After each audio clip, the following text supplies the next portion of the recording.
AGT Live 24/7 দাবিকে আমি সব দাবিতে যাচ্ছি 200 দিন রেগা 600 টাকা বলছি এটাও আঠারো বিধানসভা নির্বাচন বিজেপির নির্বাচন হিসাবে প্রতিশ্রুতি দেশের কোথাও 200 দিন নাই বিজেপি বলছে তার কেন্দ্রীয় অর্থমন্ত্রী অসুস্থ ছিলেন তাকে উড়িয়ে আনে প্রেস ক্লাবে বসিয়ে নির্বাচনী ইশারা তার হাত দিয়ে উপস্থিত করে তাকে দিয়ে বলিয়েছেন আমি কেন্দ্রের অর্থমন্ত্রী বিজেপিকে যদি ভোট দিয়ে আপনারা সরকারে বসাতে পারেন এই যে 293টা প্রতিশ্রুতি তার যে সার সংখ্যক আমাদের 7টা দাবি বিষয় সামনে রেখে এই ইশতেহার আপনাদের হাতে তুলে দিলাম এগুলি বাস্তবায়নের জন্য টাকা পয়সার কোনো সমস্যা হবে না আমি কেন্দ্রের অর্থমন্ত্রী হিসেবে দায়িত্ব নিয়ে বলছি এটা বলবার জন্যই এখানে নিয়ে এসেছি তাতে কি ছিল 200 দিন রেগার কাজের ব্যবস্থা হবে ত্রিপুরায় বিজেপি সরকার আসলে এবং 340 টাকা দৈনিক মজুরি হবে আমরা তখন জিজ্ঞেস করেছিলাম ভারতবর্ষে 29টা 30টা রাজ্য আছে কেন্দ্রের বিজেপি সরকার ছাড়াও আরো 8টা 9টা রাজ্যে কোথাও সরাসরি বিজেপি সরকার চালাচ্ছে কোথাও অন্য দলকে সাথে নিয়ে বিজেপি সরকার চালাচ্ছে একটা রাজ্য দেখাতে পারেন বা ভারতবর্ষের এমন কোন রাজ্য দেখাতে পারেন যেখানে রেগার কাজ 200 দিন চলছে একটা রাজ্য নাই একটা রাজ্য দেখাতে পারেন যেখানে মজুরি 340 টাকা পায় 300 টাকার উপরে 3টা 4টা রাজ্য পেত তার মধ্যে কেরালা কর্ণাটক তামিলনাড়ু এবং হরিয়ানা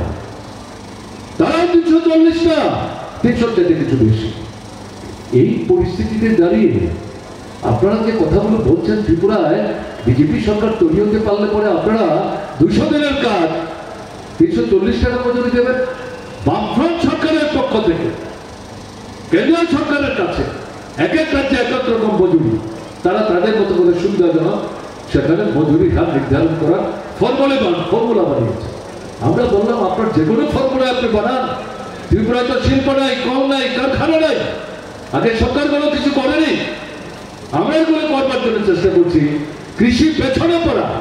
কৃষির উপর নির্ভর করছে আমাদের অর্থনীতি এবং শিল্পের বিকাশ সেই কৃষিকে উন্নত করার চেষ্টা করছি তার মধ্য দিয়ে ভবিষ্যৎ দিনে কৃষি শিল্পের জীবন বন্ধের মধ্য দিয়ে বেকারদের কর্মসংস্থানের সুযোগ সৃষ্টি হবে এখন রেগা ছাড়া কি করে হবে আপনারা তো করছেন না ভারতবর্ষের কোন জায়গায় কেন্দ্রের সরকার আমরা ত্রিপুরায় বামফ্রন্ট সরকার সীমাবদ্ধ ক্ষমতার মধ্যে 12 কর্মসূচি আমরা চালু করেছি 12 মানে নগরে সেখানে রেগা না দৌড়ে আমরা যদি 100 দিন করতে পারিনি 75 দিনের কাজের ব্যবস্থা করেছি মজুরি রেগার যে দৈনিক মজুরি সেই মজুরি দেওয়ার ব্যবস্থা আমরা করেছি এরকম একটা জায়গায় দাঁড়িয়ে এই যে মজুরি আমরা তো টোপের জন্য টাকা চাইছি না আমরা রেগার জন্য চাইছি এই কম টাকায় কি করে হবে বলে আপনাদের জন্য তো আলাদা কোনো ফর্মুলা করা যাবে না বাইরে তো যাওয়া যাবে না এটাই তো কেন্দ্রের নিয়ম তো আমরা ভোটের সময় প্রধানমন্ত্রীর দৃষ্টি আকর্ষণ করে জানবার চেষ্টা করেছিলাম কিসের ভিত্তিতে আপনি প্রতিশ্রুতি দিচ্ছেন আমাদের পার্শ্ববর্তী রাজ্য আসাম কতদিন রেগার কাজ চলছে কত টাকা তাদের মজুরি আসামের তৎকালীন মুখ্যমন্ত্রী এখনো তিনি মুখ্যমন্ত্রী মিথ্যার বাদ ছুটিয়ে ত্রিপুরার নির্বাচক মন্ডলীকে বিভ্রান্ত করে মোহগ্রস্ত করে প্রতিশ্রুতি দিয়েছেন যা দিয়েছে সরকার তৈরি হলে পর 1 থেকে 7 পর্যন্ত সব বাস্তবিতা করব যদি করতে না পারি ত্রিপুরায় আর মুখ দেখাতে আসবো না এইটা ছিল তার কথা তাকে যখন সাংবাদিকরা জিজ্ঞেস করেছেন আপনি যে এগুলি বলছেন আপনার রাজ্যে বেকারের হাল কি রেগার কতজন কাজ কত টাকা মজুরি এগুলো পাশ কাটিয়ে যাওয়ার চেষ্টা করেছেন আজও সেখানে 200 দিন রেগা নাই 340 টাকা মজুরি তাহলে এই জায়গায় দাঁড়িয়ে জিএপি এই যে দাবি উত্থাপন করছেন এখন এই দাবি শুধু ত্রিপুরার না সারা ভারতবর্ষের দাবি 200 দিনের কাজ চাই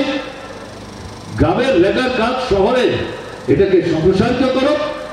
জিনিসপত্রের দাম বাড়ছে টাকার দাম কমছে মুদ্রাস্ফীতি হচ্ছে ক্রয় ক্ষমতা নিচের দিকে চলে যাচ্ছে মানুষের তো খেয়ে পড়ে বাঁচতে হবে তার জন্য অন্তত 600 টাকা মজুরির ব্যবস্থা করো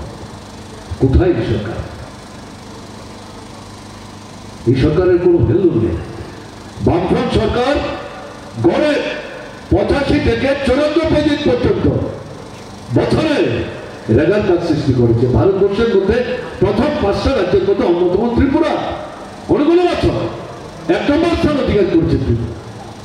আজকে যারা 200 দিনের প্রতিশ্রুতি দিয়েছিলেন 7 বছরের মাথায় গড়ে বছরে 30 থেকে 32 দিনের বেশি কাজ দেয়। মজুরি 3 মাস 4 মাস 5 মাস পরে আসছে। পূজার সময় যারা কাজ করেছেন এখনো তারা মজুরি পাননি। এই মজুরি এখন ব্যাংক থেকে তুলতে যায়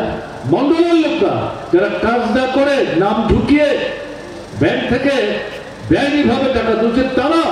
প্রকৃত মাথার ঘাম পায়ে ফেলে গায়ের রক্ত জল করে যারা রেগার কাজ কমপ্লিট করে 3 মাসের মাথায় মজুরি তুলতে যাচ্ছে সেখানে থাবা বিস্তার করার চেষ্টা করছে। তারা বলছেন কি ব্যাপার, আমরা কাজ করেছি, আমাদের মজুরি এসছে, মজুরির টাকা ব্যাংক থেকে দিচ্ছে, এর থেকে আপনারা শেয়ার দিচ্ছেন, কেন আপনাদের টাকা দেবো? উল্টো চোখ লাগিয়ে বলছে।